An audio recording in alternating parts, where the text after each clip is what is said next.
Hey, yo, what's up, guys?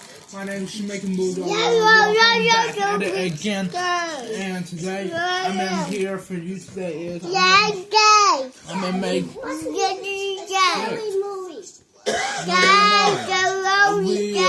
today we are gonna watch a scary animation show. So I do not own or have the rights to this YouTube video. So yeah, let's get started on this video. I do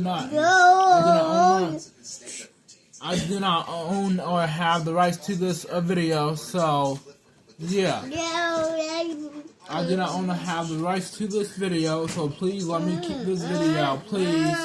Okay, let's get started.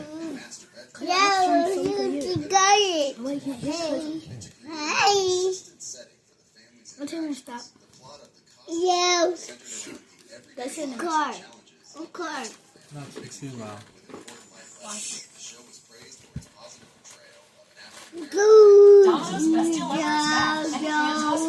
Best toppings for just $9.99 online. Last time you got.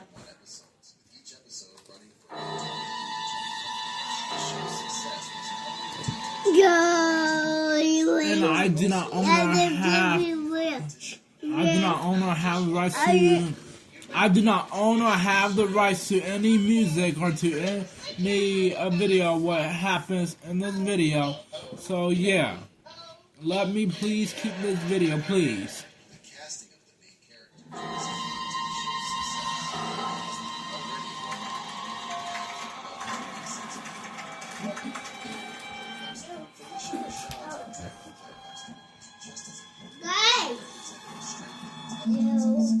Back in 2014, I experienced something I still can't explain.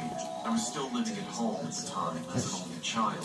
I didn't have many friends or any hobbies to speak of, so I spent most of my free time surfing the internet, looking for anything that could hold my attention. On the weekends, I would wait for my parents to leave the house. Then, like most teenagers, I would use the alone time to browse through more devious content. On the night that this unexplainable thing happened, I was getting up to the same thing I always did. When I was finally home alone, I closed my door and drew my curtains, turned the lights off, and grabbed a box of tissues from the bathroom, in case I got a runny nose while I was watching what I was finally able to watch now that nobody was around. My parents said they would be gone all night, so I knew I could stay at it for as long as I wanted. Of course, that meant that there were quite a few soiled and crumpled up tissues tossed into the bin. But after a couple hours, I was pretty much drained and bored just watching stuff by myself like I did every weekend, and I was starting to wish I had someone to talk to. Unfortunately, as I mentioned earlier, I didn't have very many friends, and certainly nobody that I could call close. The handful of people I could think of to text never even read my messages. So rather than beg the people I sort of knew at the time to talk to me, I figured I'd have better luck with strangers. I had already known about Omegle for some time by now, mostly by watching YouTubers exploring all the different tags you can add in your search for new friends, but I'd never used it myself.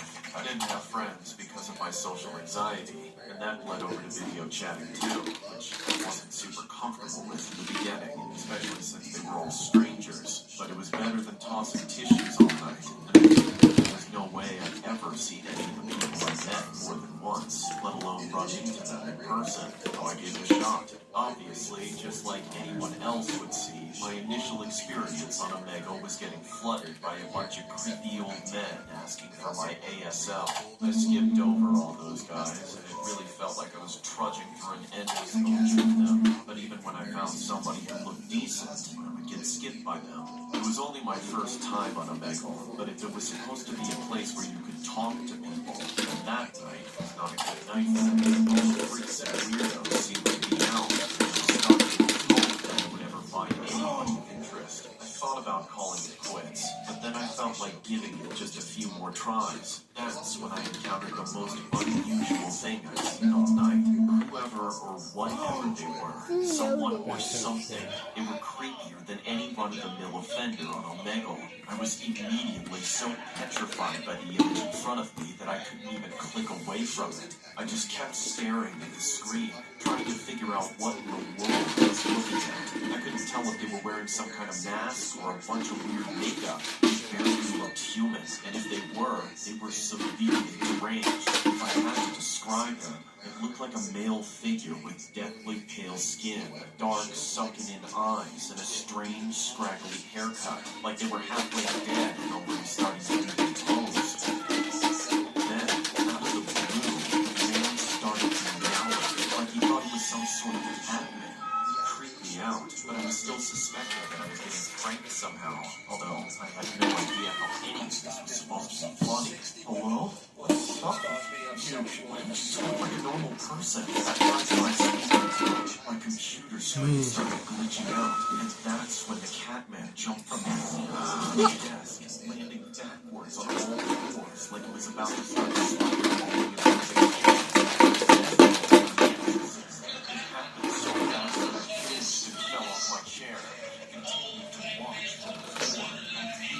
Awestruck, the Catman stared right into the camera, except his face was upside down now from the position he was in. He was still meowing too, which just added to the uneasy feeling about this whole situation. I've seen so many horror movies, and it felt like any one of them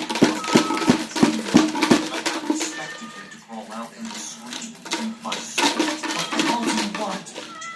Why are you doing that? Do you think this is funny, sicko? He didn't seem to care about what I said, and he did. It was only upsetting him, because it was then that his head began to twitch as he slowly cranked to the side until it was totally horizontal, all the while shrieking with one long meow, opening his mouth wider and wider to the point that it looked like he had an inhumanly large set of jaws.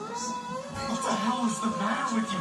Stop meowing at me! I was horrified by whatever was about to happen next, and the glitching in the screen got worse and uncontrollable, and eventually froze, locking up the whole computer and crashed. I breathed a deep sigh of relief that the computer shut itself off. I was still dumbstruck in the darkness and sitting on the floor, so I have no idea how long I would have let that go on before I came to my senses and skipped that psycho. I eventually picked myself up and left my computer alone for the night, deciding to get some sleep and see if I couldn't forget the whole thing, or at least put some mental distance between me and it. It was difficult to get to sleep after being so shaken up, but I did get there after calming down for a little while. The next morning, things almost seemed alright. I could still vividly remember the strangeness of the Catman, his annoying meowing, corpse-like appearance, but other than that, everything seemed normal. That was, until I stood in front of the mirror before stepping into the shower and noticed the deep cat scratches all over my body.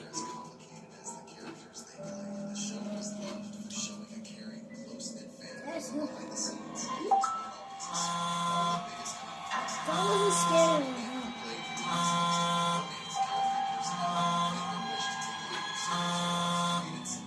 In my freshman year of college, I still lived with my mom.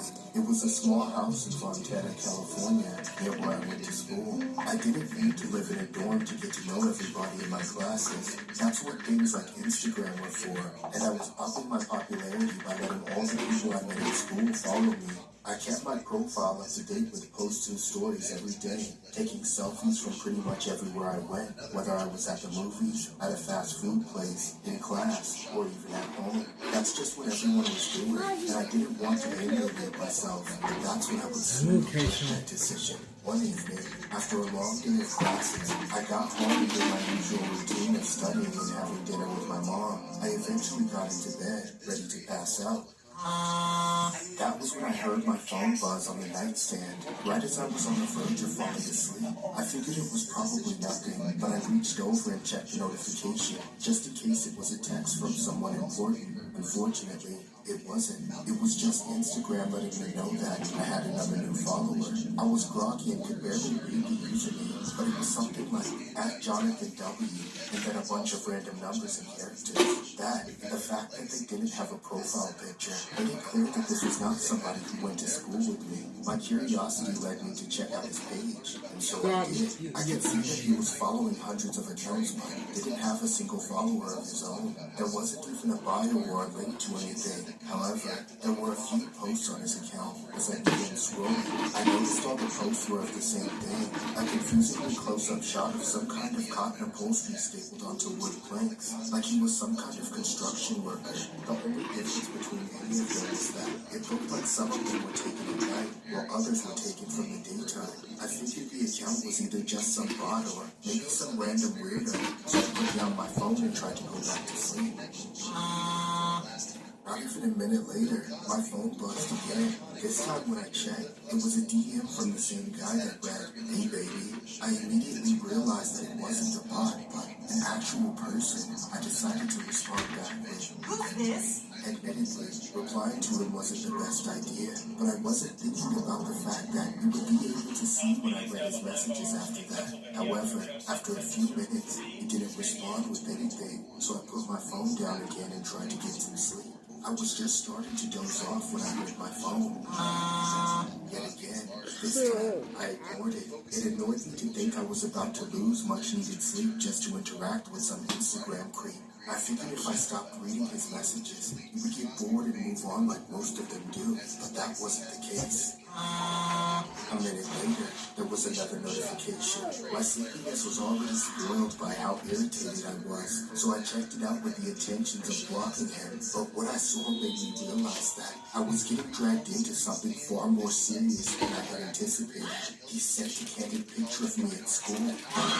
A chill ran down my spine. In the picture, I was in the outfit I was wearing earlier that day, but I had no idea I was being photographed by anybody. Throw it away. He sent it with a caption that read, "Do you like this candid shot I got of you today?" All of a sudden, this situation was seemingly just a harmless weekend turned into something far more terrifying. I didn't know what to do, so I sent him a harsh text cussing him out. Who the hell are you? Leave me alone or I'll send this to the cops. Then as soon as I sent the message, I blocked the account so he didn't have time to respond. I threw down my phone for the last time and tried to finally get some sleep. But I was so horrified thinking that Guys, I now had a and like I said before, I no do not idea who own it was or how have long the it rights was. to this video, so let me keep it, I please. managed to put myself in enough denial about the whole thing and fell asleep. In the morning, however, I remembered everything. I told my mom about the whole ordeal before I left the house, and I could tell she was concerned for me, but Not also yours, just as take home, clueless as no. I was. I talked to my friends about it at school, but none of them have ever dealt with anything like this before either, thankfully. Back away. My mom had this idea of setting up a couple of home security cameras around the house. Neither of us knew what this creep was capable of, so she figured we'd have the extra measure of safety to help me feel safer. We made sure to put one of the cameras in my bedroom just before I went to bed for the night. I laid down and put my phone on Do Not Disturb. I was strangely feeling comfortable, like maybe nothing was that wrong after all. But just a few minutes after I turned off my lights, I heard my bedroom door creak open. I opened my eyes and watched my shoulder man in his underwear standing in my doorway. I started screaming from the top of my lungs, and that's when the man suddenly lunged towards me. I began to kick and scream simultaneously, just to get the creep away from me.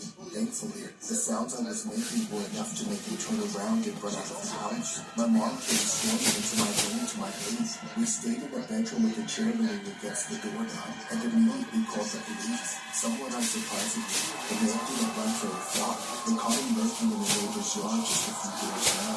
We handed over the security footage to the police and told them everything we knew. And after a few days of investigating, we got the story they were able to put together. The man who snuck into my room was the same one who had been stalking me at school. He had developed an obsession over me and started taking pictures of me on campus, and then eventually started following me home. But the part that terrifies me the most was how he was never a construction worker.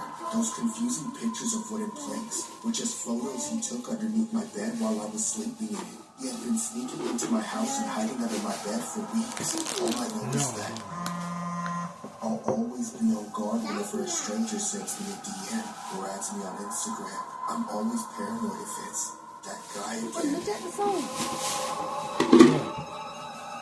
Wait, you saw when you was watching TV on the phone, it was broken in there. When I look on your phone, it was blank. Is it real here? So when you was watching TV, you see the poking on the on her phone? When I was looking on your phone,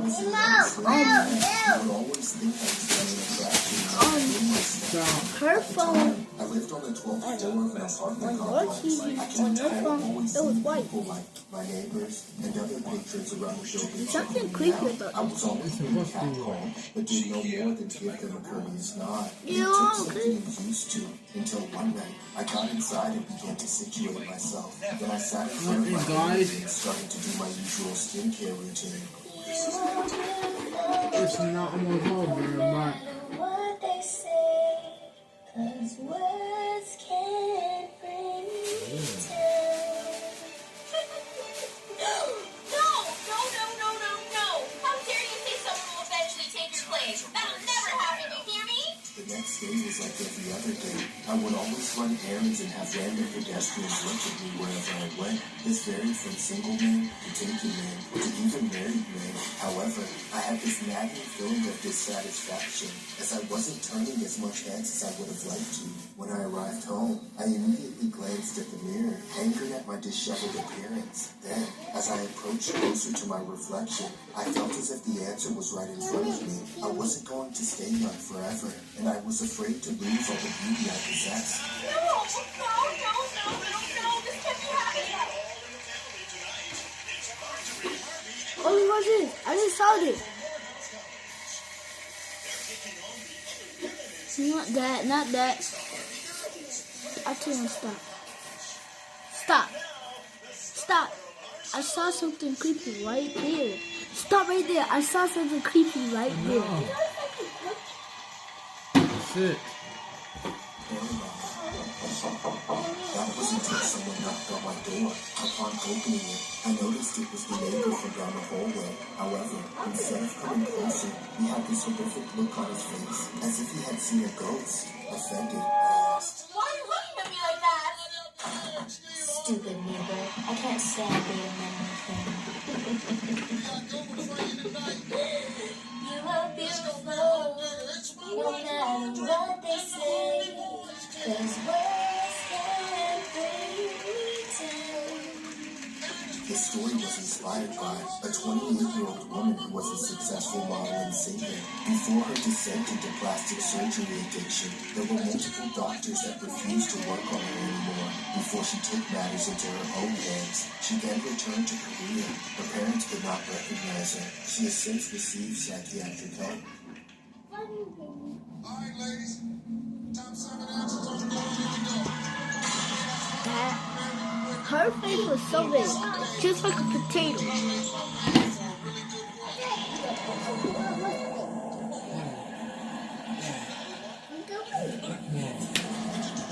You know you scared of clowns, but that's not real. I'm not But it's concerned, quote-unquote allegedly true, and is circulated on the internet if you do a little digging. It was an urban legend that occurred around That's fake, Doc. 2004/2005 People in the like city of this. Cuernavaca in Morelos, Mexico. The following Sure, information yeah. portrays a dramatized version of the alleged event.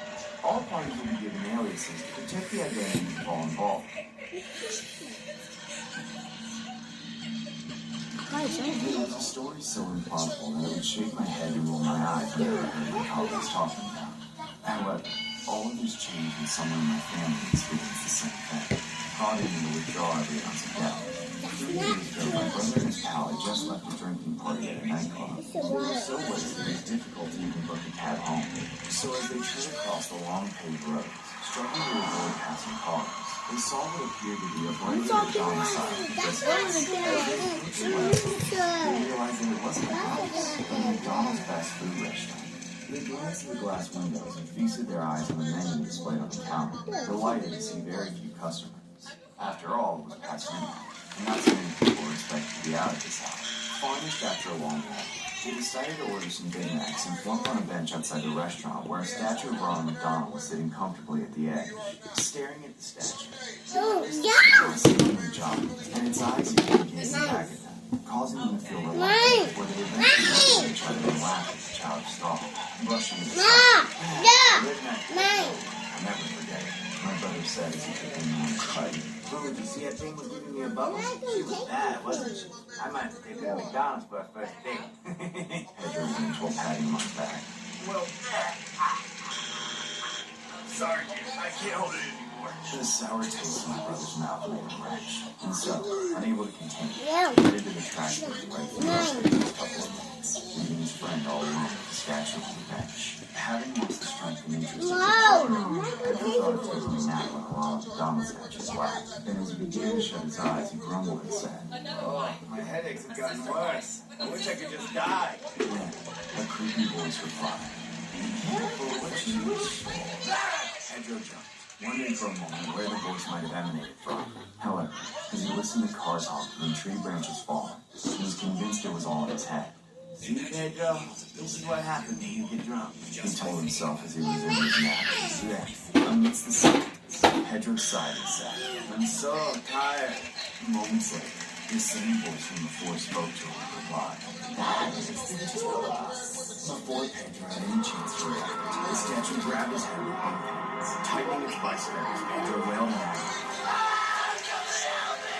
even as he begged the clown to stop. The Chihuahuas continued to apply immense pressure on his skull until his entire head was squished to smithereens. When my brother finally returned to his friend, he dropped his burn in utter terror. Then, as he saw Pedro's eyeballs roll across the floor, he screamed. He instantly woke from a semi-sleep, banging on the door of the McDonald's. However, to my brother's horror, McDonald's had already closed. No one else was there, so as he glanced at the bench behind him, the statue was now standing erect with a menacing gaze, showing off its razor-sharp teeth. In a split second, my brother made a right over the bullets. Although we considered this nothing but mere imagination, the sound of his footsteps quickly catching up to him were all too real.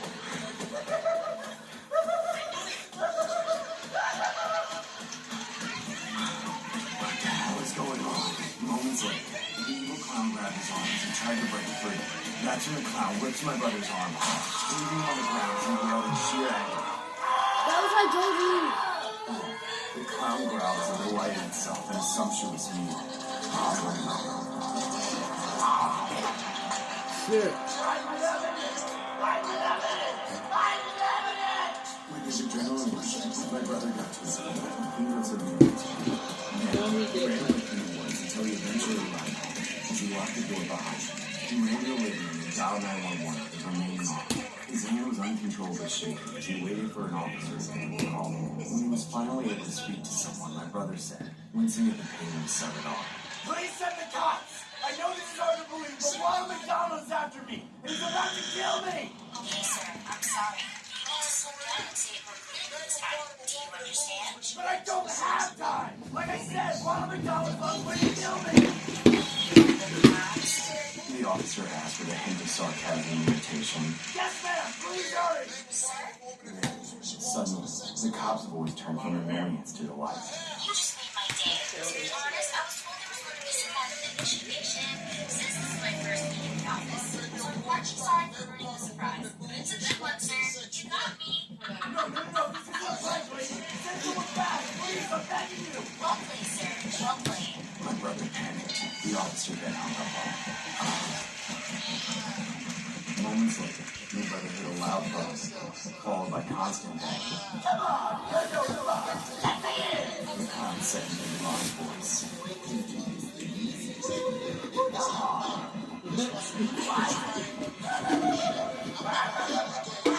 As the clown pounded louder, my brother only felt more anxious. "You know what? We'll call the cops! The cops are here! Now open the door! Don't open it! Stop my face! Sauce on your front door!" Finally, my brother decided to grab a napkin and kitchen and face his pursuer head on. "The cops are beating me. I will," he told himself. Mustering every ounce of courage he had in his body, my brother looked through the people as they listened to the calls incessant laughter. However, strangely enough, he didn't know where to sleep. Despite my brother's reluctance, he opened the door, ready to strike the top of will.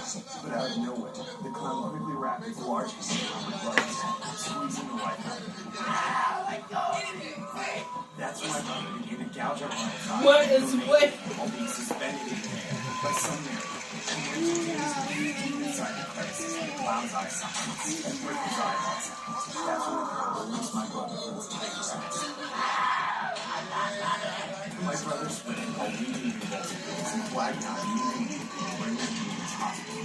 When I heard about my brother's story, my parents and I wanted to report this to the police. The security cameras outside the restaurant recorded it. However, McDonald's paid off all the damage expenses, including my family's debts, law enforcement, and all parties involved, coercing us to keep the security tapes confidential. But rumor has it the word got out to the public, which caused multiple McDonald's franchises throughout the country to replace the Ronald McDonald benches with ordinary benches. Since then, my brother has been in a coma, almost irresponsible. My entire family avoids all McDonald's restaurants, wary of a clown sitting on a bench. You want to see this? How's he not dead? Bruh. How is he not dead? He's supposed to be dead by now.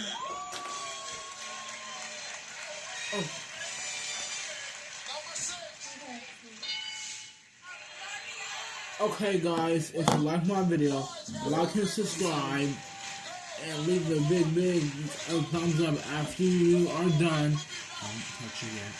You got pee-pee?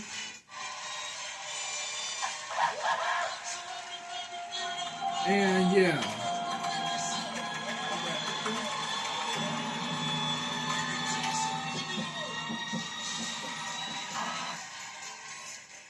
And yeah guys, if you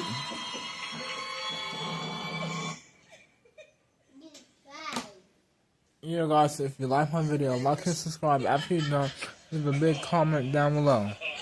Bye. Peace out.